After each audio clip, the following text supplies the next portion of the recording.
Pagi itu masih kuingat jelas, hari terakhir aku bisa tertawa lepas tanpa tahu bahwa hidupku akan jungkir balik secepat kilat.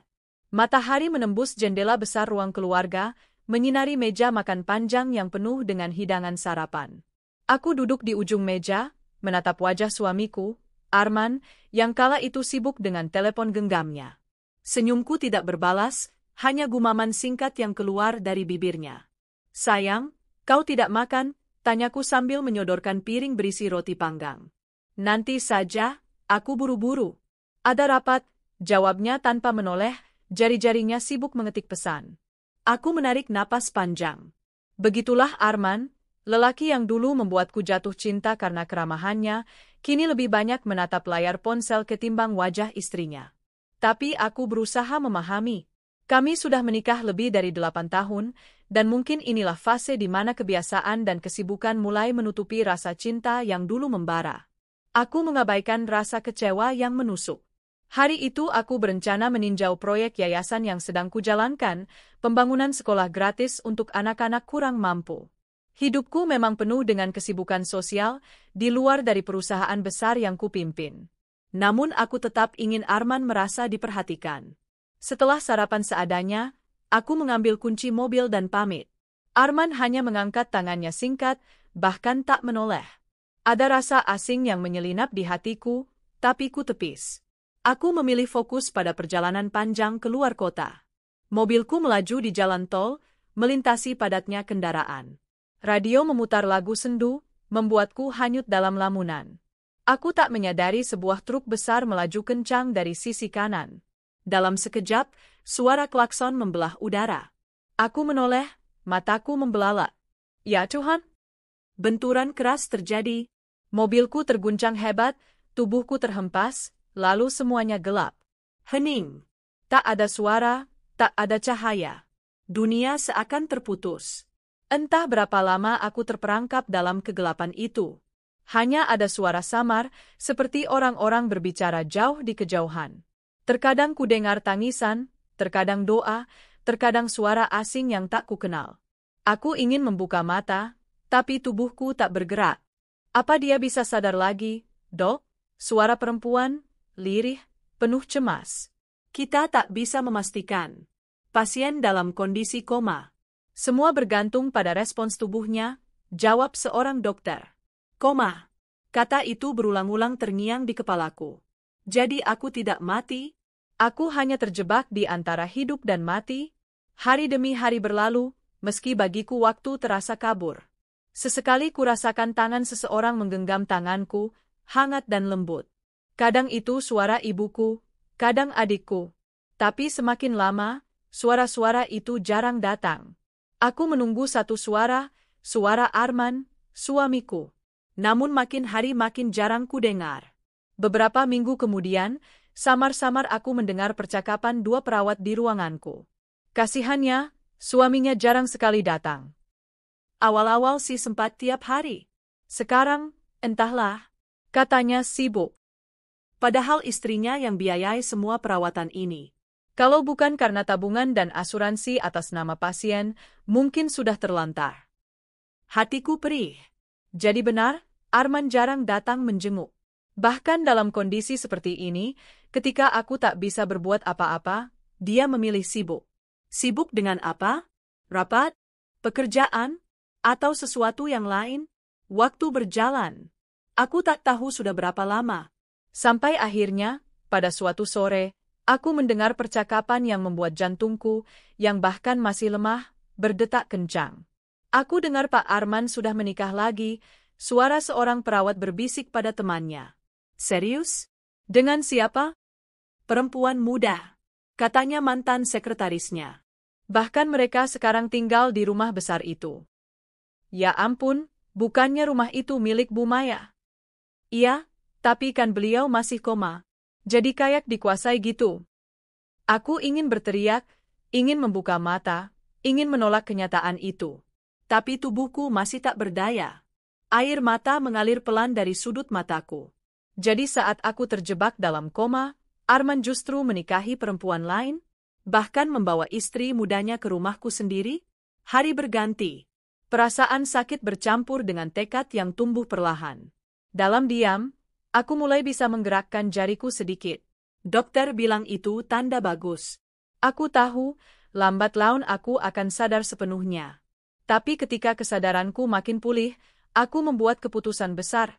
Aku tidak akan memberitahu Arman. Suatu pagi, ketika aku berhasil membuka mata untuk pertama kali, dokter dan perawat di sekelilingku terkejut. "Bu Maya? Anda bisa mendengar saya?" tanya dokter. Aku mengangguk pelan. Air mata kembali menetes. "Alhamdulillah, Ibu sadar. Jangan khawatir, kami akan merawat Ibu sebaik mungkin. Tapi, apakah Ibu ingin kami kabari suami?" Aku terdiam. Hatiku bergolak. Suamiku? Lelaki yang tega menikah lagi saat aku koma, yang tak pernah lagi menjenguk, yang kini hidup bahagia dengan istri mudanya di rumahku sendiri? Tidak. Jangan beritahu dia, bisikku lirih, suara nyaris tak terdengar. Dokter terdiam. "Apa maksud Ibu?" "Tolong, pada suamiku, bilang saja aku masih koma." Para dokter saling pandang, tapi akhirnya mereka mengangguk. Hari itu menjadi titik balikku. Aku sadar, tapi memilih bersembunyi dalam bayangan koma. Aku akan menyusun rencana. Bukan hanya untuk membalas sakit hatiku, tapi untuk merebut kembali hidupku yang sudah direbut. Sementara itu, kabar yang kudengar dari perawat dan keluargaku semakin menambah bara. Arman bukan hanya menikah lagi, tetapi juga memboyong istri mudanya, orang tua mertuanya yang baru, bahkan adik ipar barunya untuk tinggal di rumahku. Mereka berpesta, berfoya-foya dengan harta yang kubangun bertahun-tahun. "Dia sudah benar-benar lupa istrinya yang masih koma," bisik adikku suatu hari ketika menemuiku. Mereka bahkan bilang ke tetangga kalau rumah itu sekarang milik mereka. Aku menggenggam tangan adikku erat-erat. "Kau harus bantu aku. Jangan bilang siapapun kalau aku sudah sadar. Aku punya rencana." Adikku menatapku dengan mata berkaca-kaca, tapi ia mengangguk tegas. "Aku akan ada di pihakmu, Kak." Malam-malam di ruang rumah sakit terasa panjang. Aku terjaga, memikirkan langkah apa yang harus kulakukan. Sakit hati ini bukan sekadar luka, tapi pengkhianatan yang terlalu dalam. Aku teringat bagaimana dulu aku membiayai pendidikan Arman, mendukungnya membangun karir, bahkan mempercayakan sebagian besar aset perusahaan padanya. Dan kini, saat aku terbaring koma, ia justru menusukku dari belakang. Aku berjanji pada diriku sendiri, ketika aku benar-benar pulih, aku akan merebut kembali semua yang telah dirampas. Aku tidak pernah menyangka, sakit hati bisa terasa lebih menyiksa daripada luka fisik. Tubuhku memang masih lemah, harus melalui fisioterapi perlahan agar ototku tidak kaku. Namun rasa sakit itu bisa kutahan. Yang sulit kutahan adalah luka batin. Mendengar kabar demi kabar tentang suamiku, Arman, yang kini hidup bersama perempuan lain, di rumahku sendiri. Hari itu, aku duduk di kursi roda yang didorong perawat ke taman kecil rumah sakit. Udara sore segar, bunga bougainville bermekaran, anak-anak kecil pengunjung pasien berlari-lari kecil sambil tertawa. Aku tersenyum tipis, meski hati terasa berat. Adikku, Lestari, duduk di sampingku sambil membawakan termos kecil berisi jus buah. Ia menatapku penuh belas kasihan. "Kak," ujarnya pelan, "aku tadi pulang dari rumah besar itu. Aku nggak kuat lihatnya." Aku menoleh, jantungku berdebar. "Mereka apa kabarnya?" tanyaku dengan suara serak. "Bahagia, Kak. Sangat bahagia. Rumah itu sekarang seperti berubah jadi istana pesta. Hampir setiap malam terdengar musik keras." Istri mudanya, perempuan yang dulu sekretaris Arman itu, terlihat menata ulang ruang tamu. Foto-foto keluarga kita sudah tak ada. Diganti dengan potret mereka berdua, bahkan potret keluarganya. Aku meremas kain selimut di pangkuanku. Nafasku memburu, dadaku panas. Lestari melanjutkan dengan suara bergetar, aku dengar tetangga-tetangga juga pada heran. Mereka tahu rumah itu jelas-jelas milikmu, tapi Arman seolah pamer seakan-akan itu warisan keluarganya. Bahkan dia bilang kau tidak akan sadar lagi dari koma. Jadi wajar kalau dia melanjutkan hidup.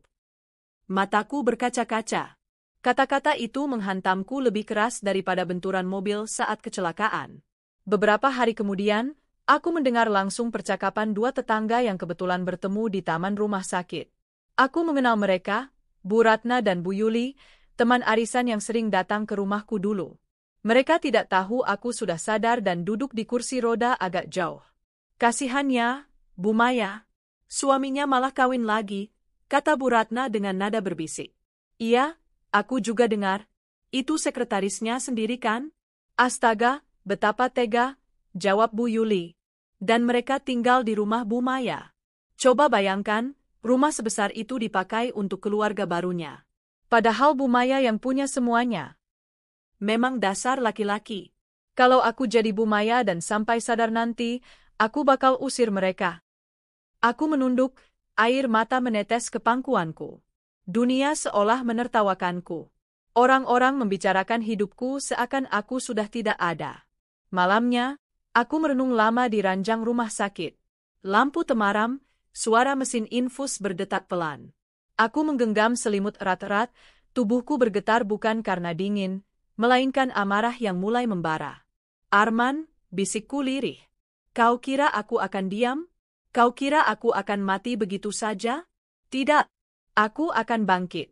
Dan saat aku berdiri lagi, semua yang kau rebut akan kupetik kembali, bahkan lebih dari itu. Aku berdoa dalam hati, memohon kekuatan pada Tuhan agar aku diberi kesempatan membalas. Bukan sekadar dendam, tapi demi harga diriku yang sudah diinjak-injak. Hari-hari selanjutnya, Lestari rajin datang membawa kabar terbaru. Suatu sore ia berkata dengan gusar, "Kat, kau tahu? Rumahmu sekarang dipenuhi orang-orang baru. Orang tua si istri muda juga pindah ke sana. Mereka bahkan membawa saudara-saudaranya. Jadi rumah itu seperti asrama keluarga besar." Aku terbelalak. Apa? Jadi bukan cuma Arman dan perempuan itu? Iya. Semua keluarganya ikut menumpang. Mereka seperti tidak tahu malu. Bayangkan, keluarga baru itu bahkan mengadakan acara syukuran di rumahmu. Mereka undang tetangga, potong tumpeng, dan mengumumkan kalau itu rumah bersama. Aku hampir tak bisa bernapas mendengarnya. Air mata jatuh deras. Rumah yang kubangun dengan susah payah, rumah tempat aku dan Arman dulu merajut mimpi, kini jadi tempat pesta keluarga lain. "Kak," kata Lestari, memegang tanganku, "kau harus sabar. Tapi aku tahu kau bukan tipe perempuan yang bisa diinjak begitu saja. Aku percaya kau akan bangkit. Kau masih punya banyak orang yang setia padamu." Aku menatap adikku, lalu mengangguk dengan mata penuh api. "Ya. Aku akan bangkit. Tapi aku harus berpura-pura dulu. Aku harus tetap terlihat koma di depan Arman. Dia harus percaya aku sudah tidak berarti apa-apa." Beberapa minggu kemudian, aku akhirnya mendapat kesempatan melihat wajah Arman lagi. Dokter mengabarkan bahwa suamiku akan datang sekadar menjenguk. Aku langsung membuat rencana dengan dokter. "Dok, tolong, jangan bilang kalau aku sudah sadar," pintaku. "Tapi, Bu Maya, ini permintaanku. Aku mohon. Katakan saja aku masih koma. Biarkan dia percaya."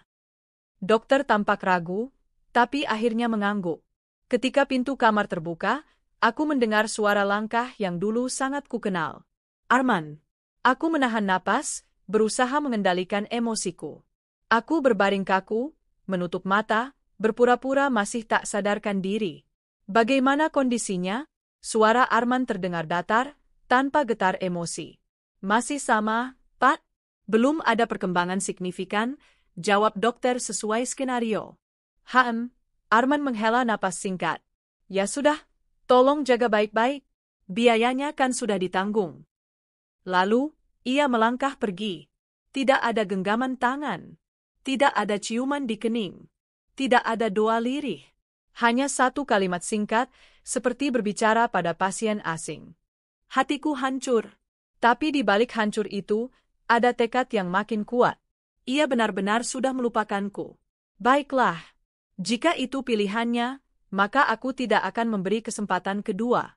Malam itu aku menulis dengan tangan gemetar di buku catatan yang kubawa sembunyi-sembunyi. Tulisanku masih berantakan karena otot belum kuat, tapi aku menuliskan hal yang paling penting. Rencana, hibahkan rumah untuk panti asuhan. Blokir ATM. Tarik aset dari Arman. Ambil alih perusahaan. Balaskan dendam. Setiap huruf seperti api yang membakar luka di dadaku. Tapi api itu yang membuatku hidup. Hari-hari berikutnya, kabar tentang kebahagiaan keluarga baru Arman terus berdatangan. Lestari bahkan pernah memotret diam-diam suasana di rumahku. Ruang tamu penuh balon dan dekorasi ulang tahun anak kecil, anak dari adik istri muda Arman. Mereka tertawa, berpesta, seakan rumah itu benar-benar milik mereka. Aku menatap foto itu lama sekali. Gambar itu menusukku, tapi juga memberiku kekuatan. Aku akan merebut semuanya kembali, kataku pelan pada diriku sendiri. Tunggu saja. Dan di titik itulah aku tahu, luka ini tidak akan membuatku hancur. Luka ini justru akan menjadi bahan bakar. Aku tidak lagi merasa lemah. Aku sedang menunggu saat yang tepat untuk menyerang balik. Sementara Arman dan keluarganya berfoya-foya di rumahku, aku diam-diam sedang membangun benteng kekuatanku sendiri di rumah sakit. Malam di ruang VIP rumah sakit terasa lengang. Hanya suara mesin infus berdetak ritmis, berpadu dengan desau angin dari pendingin ruangan. Aku berbaring dengan mata terpejam, berpura-pura tidur, tetapi pikiranku bekerja tanpa henti. Setiap menit yang berlalu semakin menguatkan tekadku, aku tidak boleh tinggal diam. Arman sudah mengkhianatiku dengan cara paling kejam. Ia tidak hanya meninggalkanku saat aku koma, tapi juga menikahi sekretarisnya, membawa keluarga barunya, dan menempati rumahku tanpa rasa bersalah. Itu bukan sekadar pengkhianatan cinta. Itu penghinaan. Aku tidak akan menangis lagi. Aku tidak akan membiarkan mereka terus berpesta di atas penderitaanku. Aku akan bergerak, diam-diam, selangkah demi selangkah. Pagi itu, aku meminta Lestari datang. Ia datang membawa tas besar, wajahnya lelah karena harus bolak-balik mengurus banyak hal untukku. "Kak, ada apa? Kau terlihat berbeda pagi ini," tanyanya pelan, duduk di kursi samping ranjang. Aku menatapnya serius. "Lestari, aku sudah memutuskan. Aku tidak bisa lagi hanya diam. Aku harus bertindak, tapi aku tidak bisa melakukannya sendiri. Aku butuh bantuanmu. Apapun, Kak, aku akan lakukan." "Hubungi Pak Surya. Kau masih ingat dia, kan? Pengacara keluarga kita. Dia orang yang bisa dipercaya."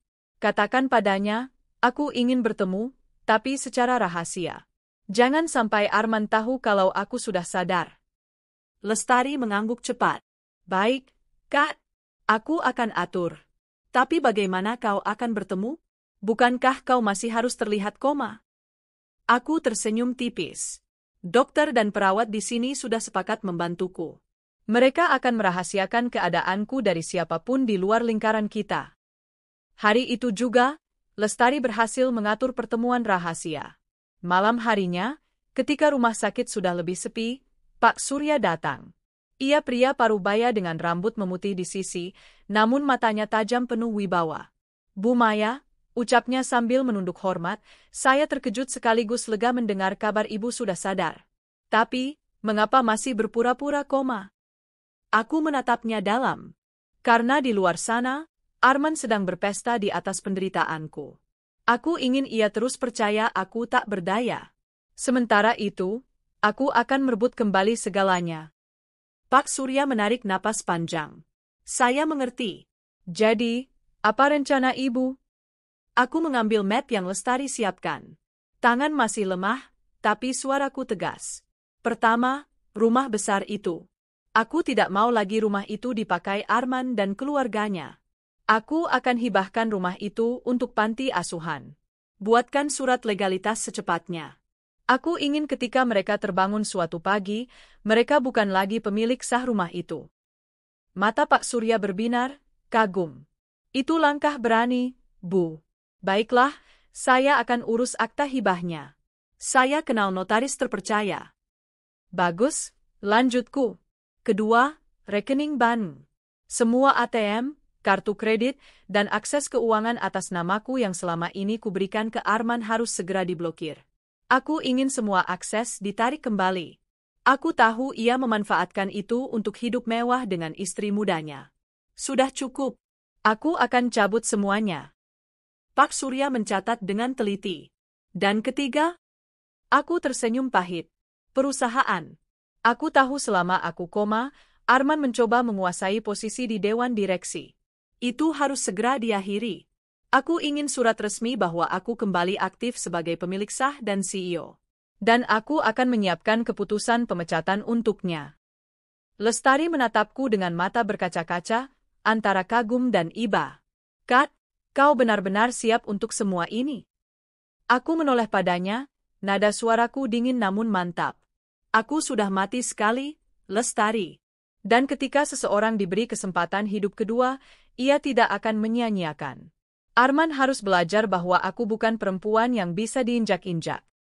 Beberapa hari berikutnya, Pak Surya datang lagi membawa draft akta hibah. Aku duduk di kursi roda, dengan selimut menutupi kakiku, memegang pena yang bergetar di tanganku.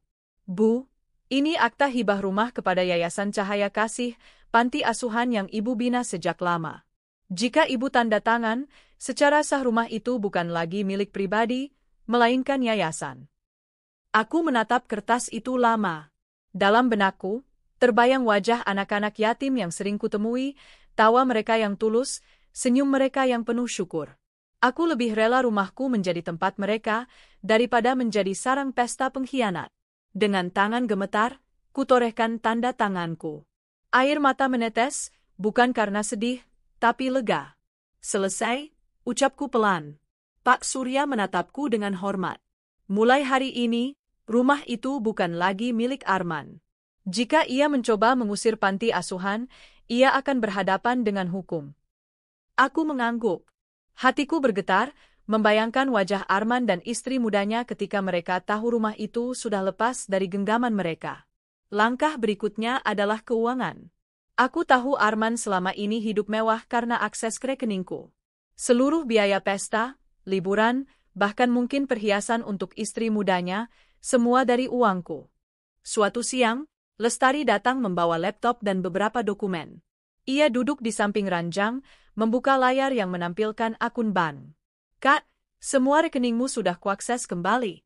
Beberapa kartu kredit sudah kuganti PIN. ATM yang kau berikan ke Arman sudah kublok. Besok pihak bank akan mengirim konfirmasi resmi. Aku tersenyum tipis. Bagus. Jadi mulai besok, ketika ia mencoba tarik uang, ia akan tahu rasa. Biarkan ia kebingungan.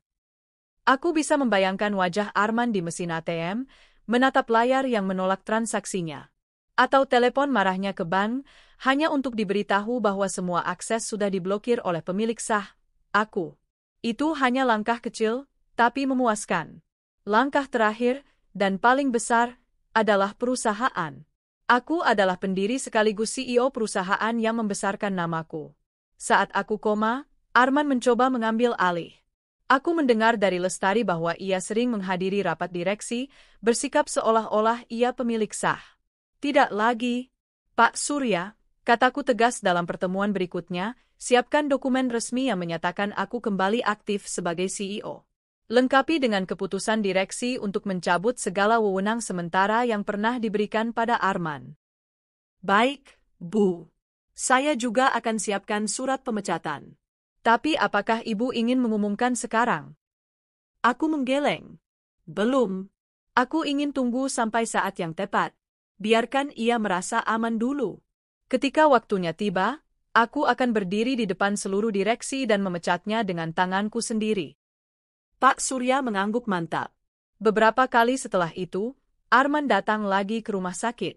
Tapi sikapnya tetap sama, dingin, datar, sekadar formalitas. Bagaimana pasien? Tanyanya pada dokter. Masih belum ada perkembangan signifikan, Pak, jawab dokter sesuai permintaanku. Ya sudah, jaga saja. Saya sibuk. Setiap kali ia datang, aku menahan napas, menutup mata, berpura-pura masih terlelap. Ada saat aku ingin membuka mata, menampar wajahnya, berteriak sekeras-kerasnya. Tapi aku tahu belum waktunya. Aku harus menunggu hingga seluruh rencanaku matang. Baru kemudian aku akan membuka topengku dan memperlihatkan siapa sebenarnya yang menang. Suatu malam, setelah semua langkah hukum selesai, aku duduk di kursi roda menatap bulan dari jendela. Lestari duduk di sampingku, memegang tanganku. kau sudah melangkah jauh. Aku bangga padamu, katanya. Aku tersenyum samar. Ini baru permulaan, Lestari.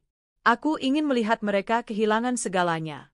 Aku ingin mereka tahu bagaimana rasanya jadi gelandangan setelah merasakan tidur di ranjang empuku. Lestari menatapku, ragu. Kau tidak takut, Kak? Balas dendam kadang bisa memakan hati kita sendiri.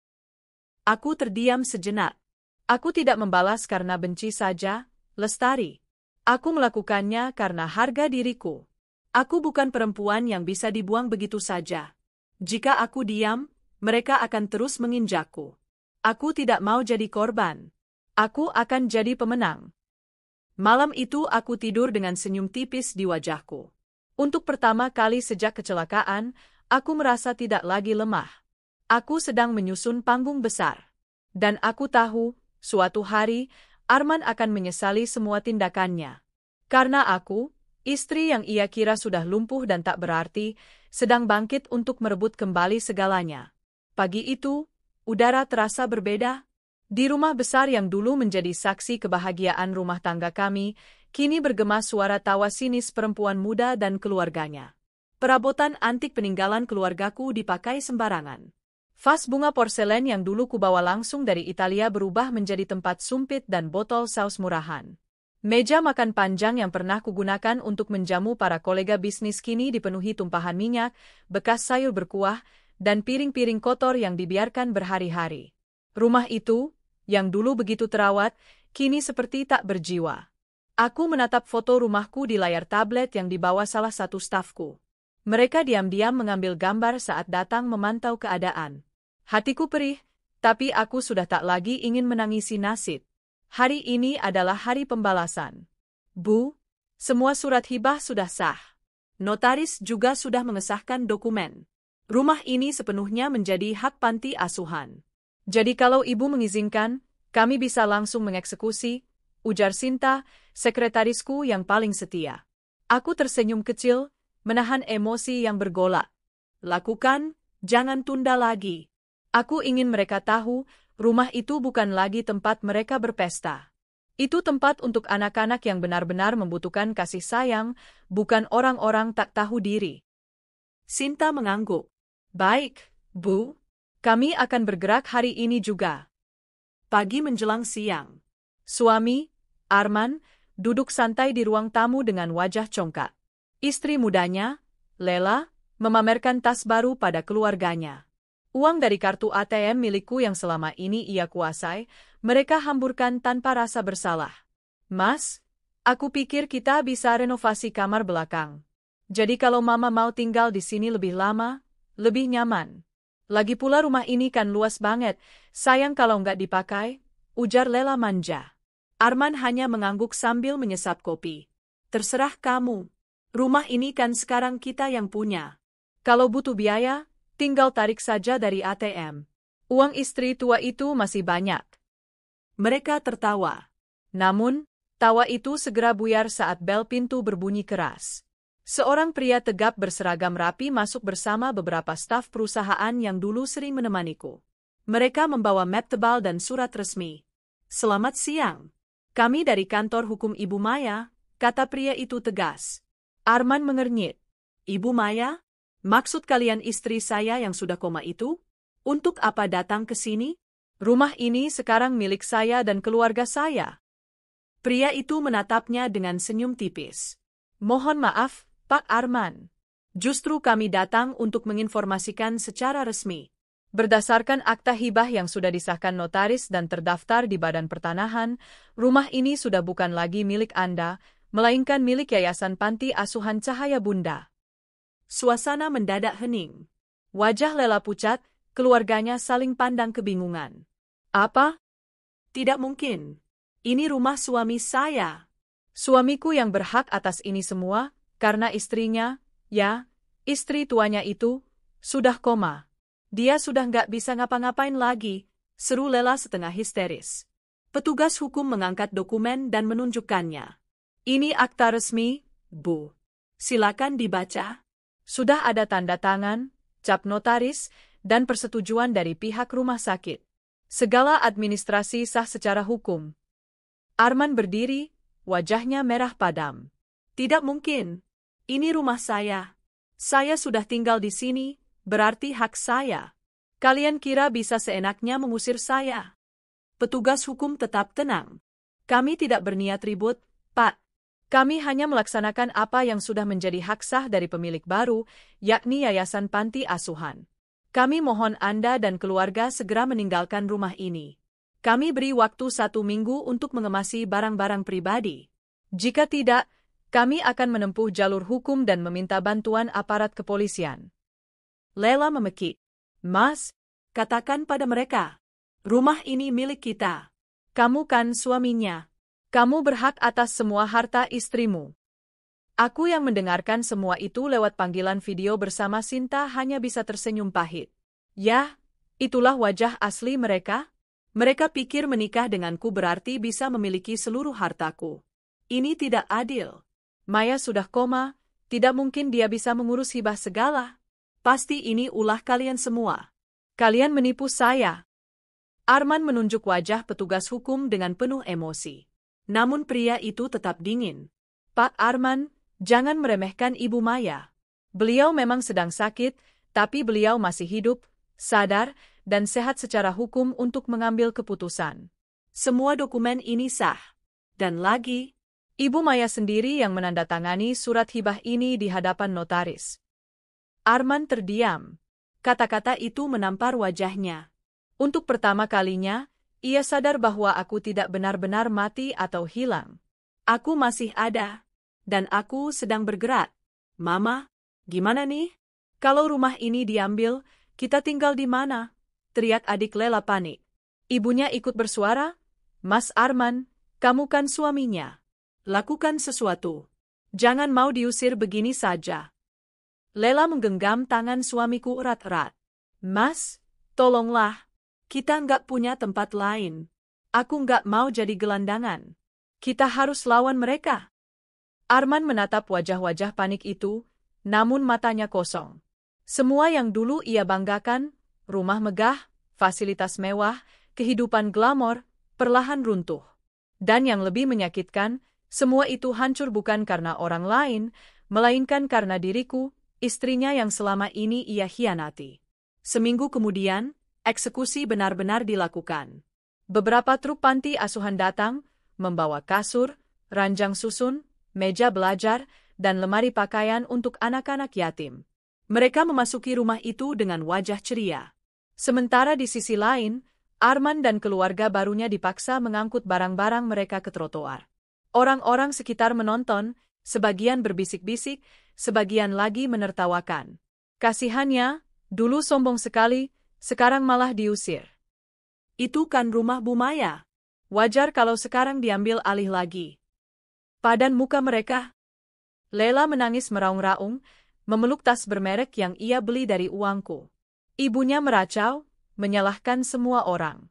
Adiknya sibuk menelpon teman, mencari tempat tinggal sementara. Dan Arman hanya terdiam, wajahnya penuh amarah, namun tak bisa berbuat apa-apa. Hari itu juga, papan nama baru dipasang di depan rumah besar itu. Rumah yang dulu menjadi simbol kesombongan suamiku kini berganti wajah. Anak-anak yatim berlarian di halaman, tertawa riang. Ruang tamu yang dulu penuh dengan keluarga pelakor kini dipenuhi suara tilawah dan doa. Aku yang masih berada di rumah sakit hanya bisa tersenyum haru melihat semua itu lewat rekaman video yang dikirim Sinta. Air mataku menetes, bukan karena sedih, melainkan karena lega. Rumah itu akhirnya punya penghuni yang tulus, bisikku pelan. Bukan mereka yang hanya tahu merampas. Malam itu, kabar tersebar di media sosial. Foto-foto pengusiran Arman dan keluarganya menjadi bahan gosip panas. Wartawan menulis headline. Pengusaha Arman diusir dari rumah istri sah, kini rumah jadi panti asuhan. Harga dirinya hancur. Semua orang tahu kebenaran. Kolega bisnisnya mulai menjauh. Beberapa partner membatalkan kontrak. Dan untuk pertama kalinya, Arman benar-benar merasakan arti kehilangan. Namun itu baru permulaan. Karena masih ada langkah-langkah berikutnya yang sudah kususun rapi. Hari itu aku bersumpah, mereka tidak hanya akan kehilangan rumah. Mereka akan kehilangan segalanya. Sore itu, senja berwarna jingga memantul di kaca jendela rumah sakit tempatku dirawat. Aku duduk di kursi roda, ditemani Sinta yang setia, sembari menatap layar tablet. Video live dari stafku membuat dadaku berdesir puas. Di layar itu tampak Arman, lelaki yang dulu kupanggil suami, berdiri kaku di trotoar. Di sampingnya Lela dengan wajah kusut dan mata sembab, masih memeluk tas branded yang dulu ia banggakan. Ibunya sibuk marah-marah, menyalahkan semua orang kecuali dirinya sendiri. Sementara adik Lela menggeret koper tua yang sudah robek di beberapa sisi. Mereka, gelandangan. Aku menghela napas panjang. Rasanya seperti mimpi melihat orang-orang yang dulu menyingkirkan diriku dari rumah, kini mereka yang disingkirkan. Mas, coba ambil uang di ATM, ya? Kita perlu sewa penginapan malam ini, pinta Lela dengan suara serak, setelah beberapa jam mereka duduk tanpa arah. Arman mengangguk, bergegas menuju mesin ATM terdekat. Ia memasukkan kartu, mengetik PIN dengan yakin, dan kartu terblokir. Wajahnya berubah pucat. Ia mencoba kartu lain, hasilnya sama. Semua rekening kosong. Tidak mungkin, gumamnya.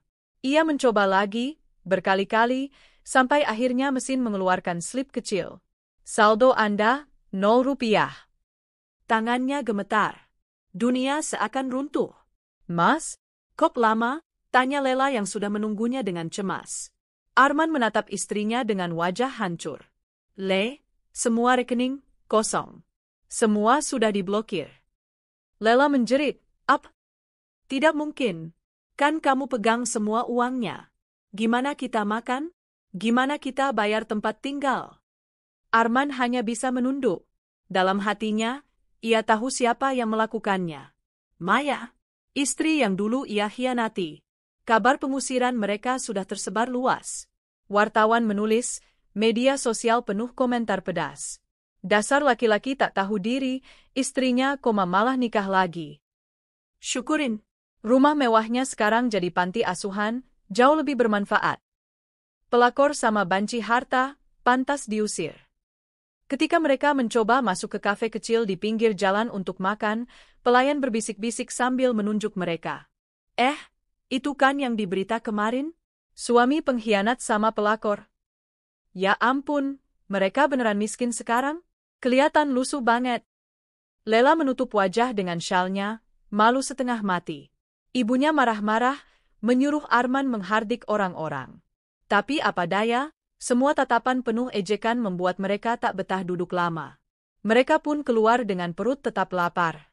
Malam itu, Arman mencoba menghubungi beberapa kolega bisnisnya. Pak Andi, ini saya Arman. Saya butuh bantuan? Namun jawabannya dingin. Maaf, Pak Arman.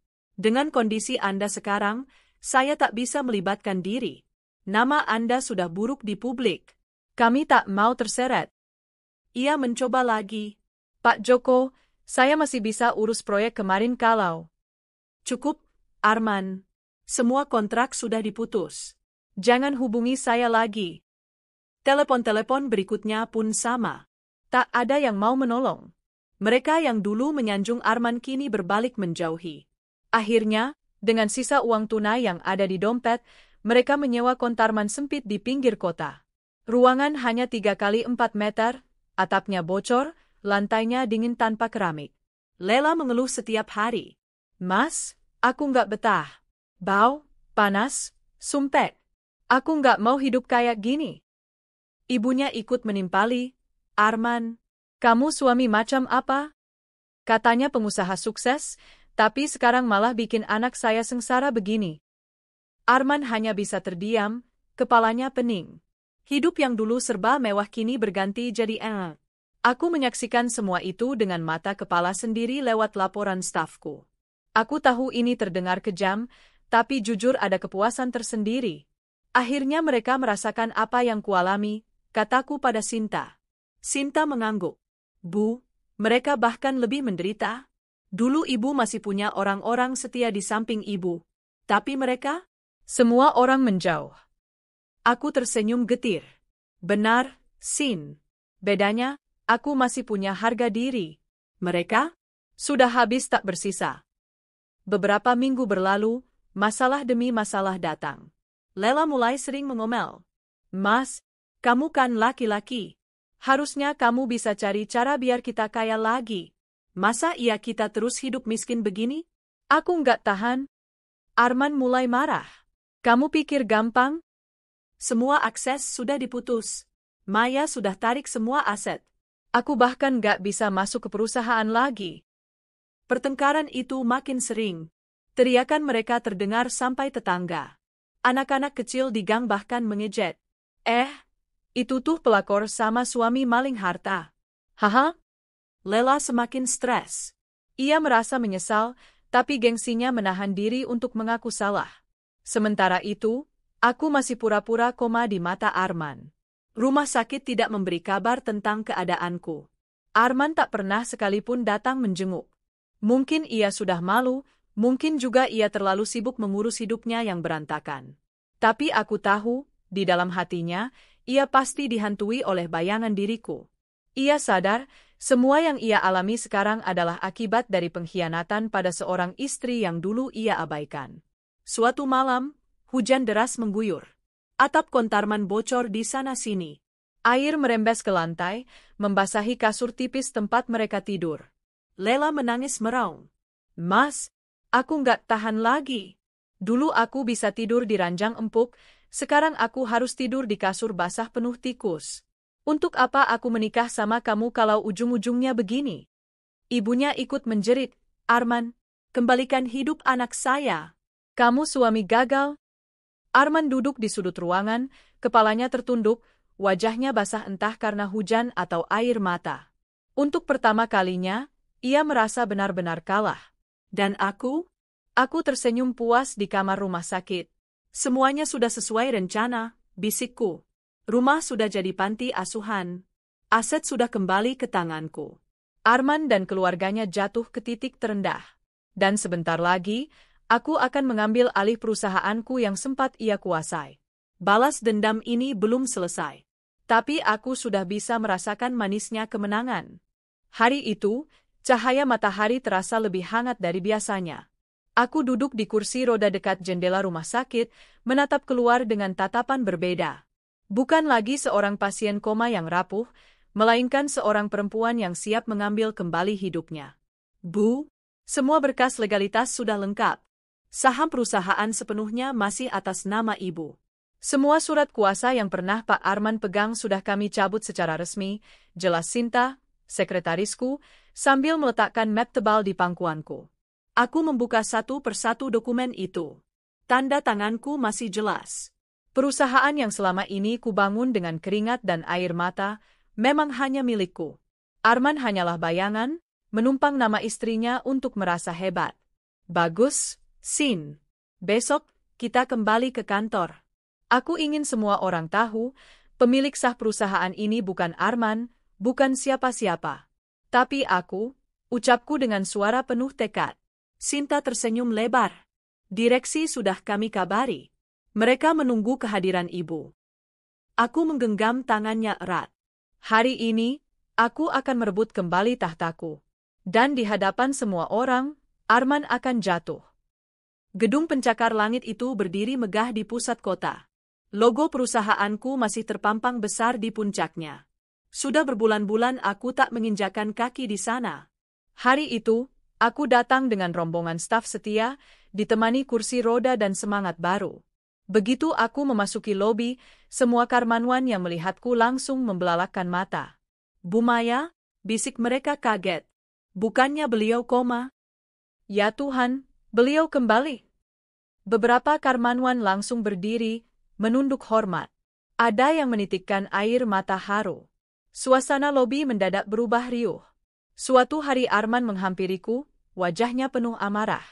Maya, kamu tega? Setelah semua yang kulakukan, aku memotongnya, suaraku bergetar tapi tegas. Semua yang kamu lakukan? Kamu meninggalkanku saat aku koma. Kamu tidak pernah menjenguk.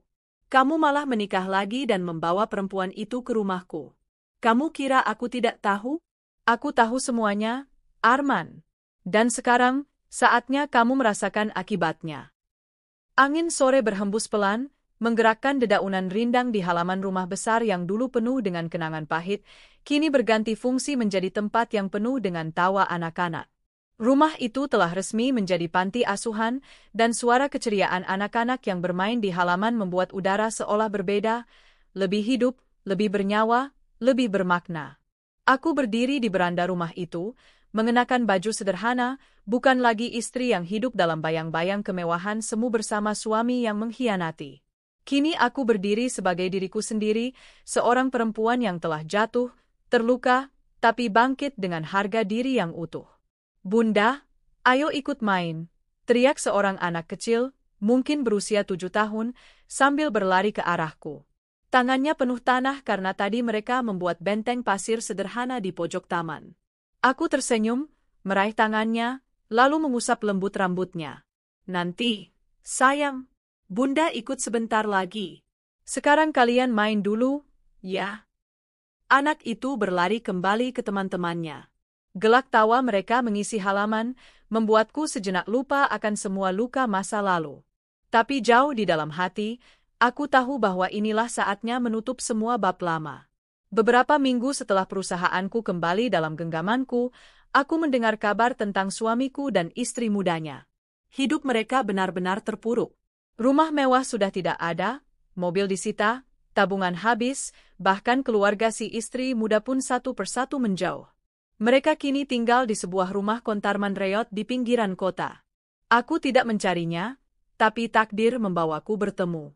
Hari itu, aku sedang dalam perjalanan menuju salah satu anak cabang perusahaan ketika mobilku berhenti di lampu merah.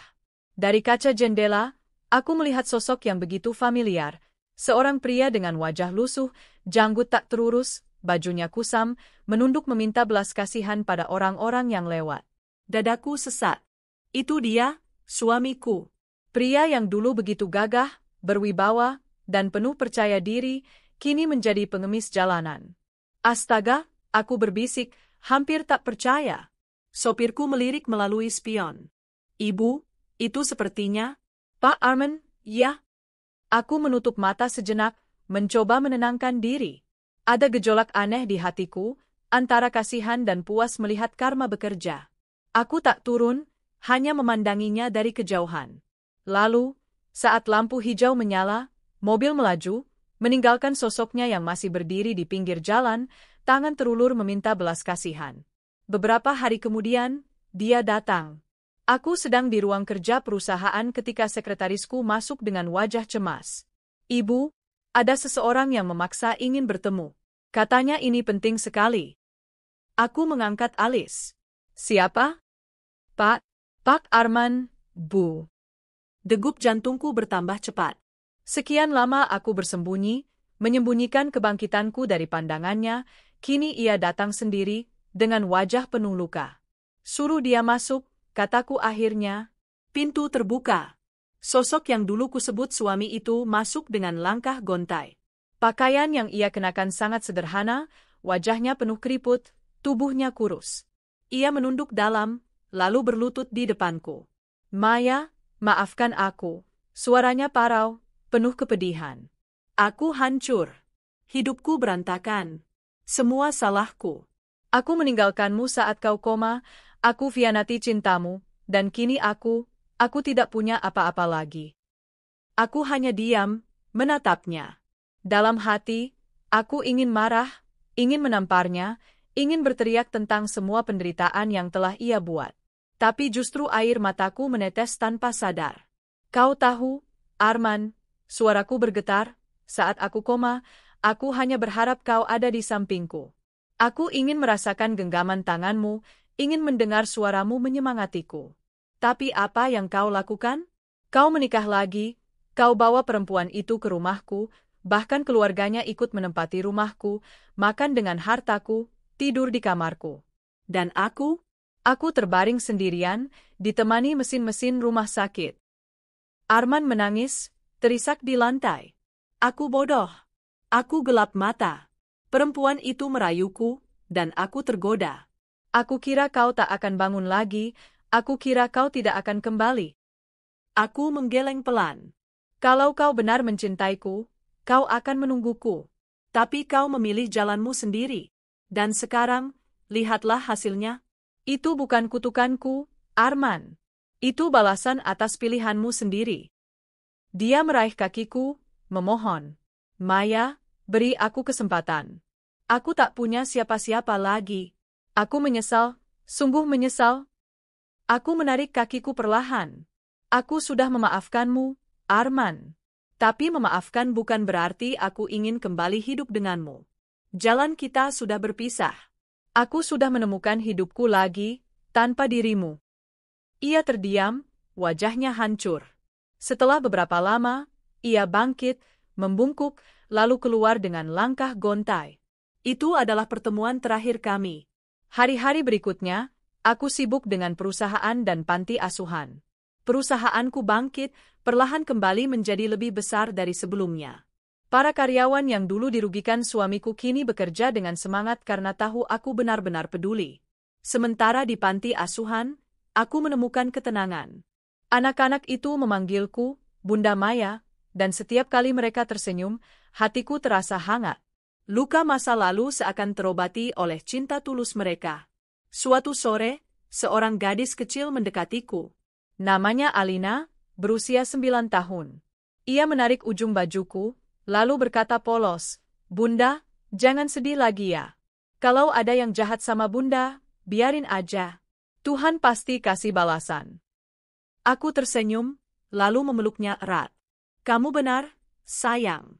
Tuhan selalu adil." Di pelukan anak itu, aku merasa benar-benar utuh kembali waktu berjalan, dan aku sadar, kebangkitan ini bukan sekadar tentang membalas dendam. Aku memang pernah terluka, pernah dikhianati, tapi dari luka itulah aku menemukan kekuatan baru. Aku kehilangan suami, tapi aku menemukan keluarga baru yang lebih tulus, lebih setia. Rumahku kini penuh dengan doa anak-anak yatim. Perusahaanku kembali dalam genggaman, berdiri kokoh. Hidupku tak lagi bergantung pada siapapun, kecuali pada diriku sendiri dan Tuhan yang selalu setia. Dan tentang Arman, aku tak lagi peduli. Dia hanyalah bagian dari masa lalu yang tak perlu kuingat. Aku tersenyum menatap langit senja. Matahari tenggelam perlahan, seolah menutup buku lama dalam hidupku, dan esok hari akan terbit fajar baru, fajar kebangkitan seorang perempuan yang pernah jatuh, tapi bangkit lebih kuat dari sebelumnya. Senja turun perlahan, menebar warna oranye keemasan di langit. Di halaman rumah besar yang kini telah resmi menjadi panti asuhan, tawa anak-anak bercampur dengan riuh burung yang hendak pulang ke sarang. Rumah yang dulu menjadi saksi pengkhianatan kini menjadi saksi cinta baru. Cinta seorang perempuan pada anak-anak yang tak punya siapa-siapa. Aku duduk di kursi kayu panjang di beranda. Segelas teh hangat ada di meja, uapnya mengepul tipis. Aku memandangi halaman penuh kehidupan itu sambil menarik napas panjang. "Bunda Maya," suara kecil terdengar, membuatku menoleh. Alina, gadis kecil berusia 9 tahun, berlari menghampiriku. Nafasnya tersengal, pipinya memerah. Di tangannya ada gambar sederhana, rumah dengan banyak orang, matahari, dan pelangi. "Ini gambar Bunda sama kita semua," katanya sambil tersenyum polos. Aku mengambil kertas itu, lalu memeluknya erat. "Terima kasih, sayang. Indah sekali gambarnya." Ia tertawa kecil. "Aku kasih nama rumah bahagia, Bunda. Soalnya di sini kita semua bahagia." Air mataku menetes tanpa sadar. Anak-anak ini, tanpa mereka sadari, telah menjadi penawar luka terdalamku. Hari-hari setelah pertemuan terakhir dengan Arman terasa lebih ringan. Aku sudah benar-benar melepaskannya. Tidak ada lagi beban dendam, hanya ada sisa luka yang kini perlahan sembuh. Pernah suatu malam, aku berdiri di depan kaca, menatap wajahku sendiri. Wajah seorang perempuan yang pernah disakiti begitu dalam, tapi kini berdiri tegak. "Aku berhasil melewati semuanya," bisikku. Di dalam kamar itu, aku berdoa lama.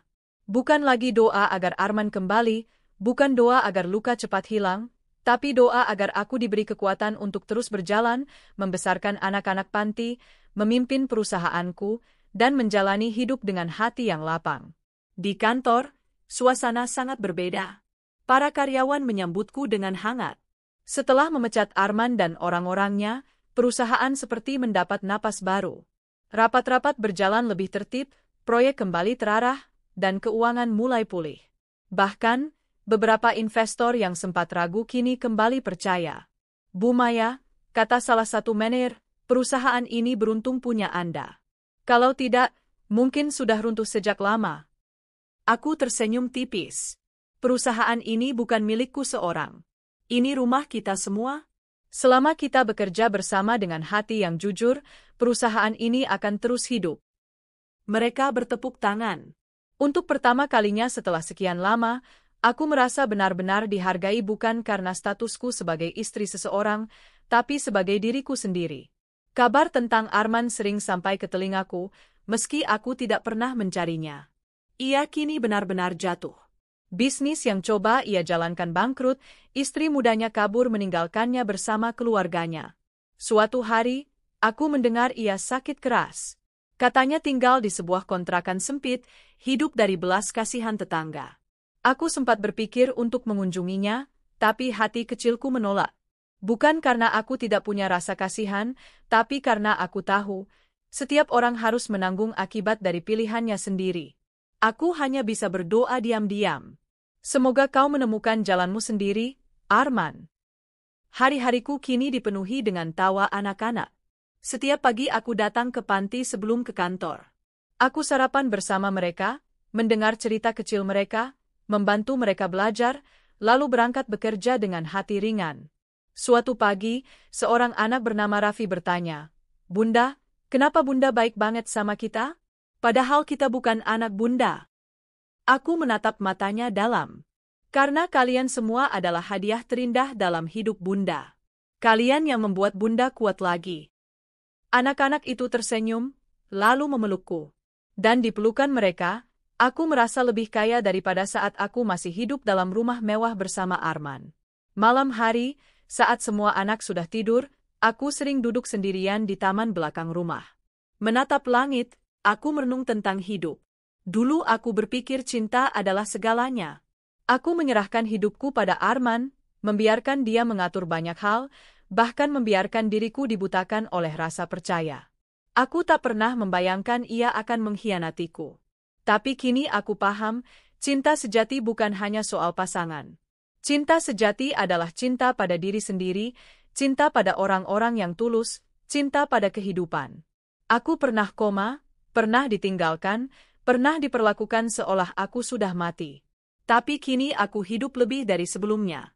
Beberapa bulan kemudian, aku tak sengaja melihat Arman lagi. Kali ini di depan sebuah klinik kecil. Ia duduk di kursi roda, tubuhnya kurus, wajahnya pucat. Aku menghentikan mobilku sejenak, memandanginya dari jauh. Ia menoleh, mata kami bertemu. Ada sekilas cahaya di matanya, seolah ia ingin berlari mendekat, tapi tubuhnya terlalu lemah. Aku turun dari mobil, berjalan pelan menghampirinya. "Maya," suaranya parau, nyaris tak terdengar. Aku menatapnya, tidak dengan marah, tapi dengan iba. "Bagaimana kabarmu, Arman?" Ia terisak. "Aku hancur, Maya. Semua hilang. Aku tidak punya siapa-siapa." Aku menghela napas. "Itu pilihanmu dulu. Aku sudah memaafkanmu, tapi aku tidak bisa mengulang apa yang sudah terjadi." Air matanya jatuh. "Aku hanya ingin kau tahu, aku menyesal. Sangat menyesal." Aku mengangguk pelan. "Aku tahu." Lalu aku pergi, meninggalkannya. Aku tidak membencinya lagi, tapi aku juga tidak ingin lagi hidup bersamanya. Pertemuan itu menjadi penutup terakhir bagi semua cerita kami. Waktu berjalan, dan aku menemukan kedamaian. Aku tidak lagi dihantui oleh masa lalu. Aku sibuk membangun masa depan dengan anak-anak panti, dengan perusahaanku, dengan hidupku sendiri. Suatu sore, aku duduk di halaman panti, dikelilingi anak-anak. Mereka bernyanyi, menari, tertawa.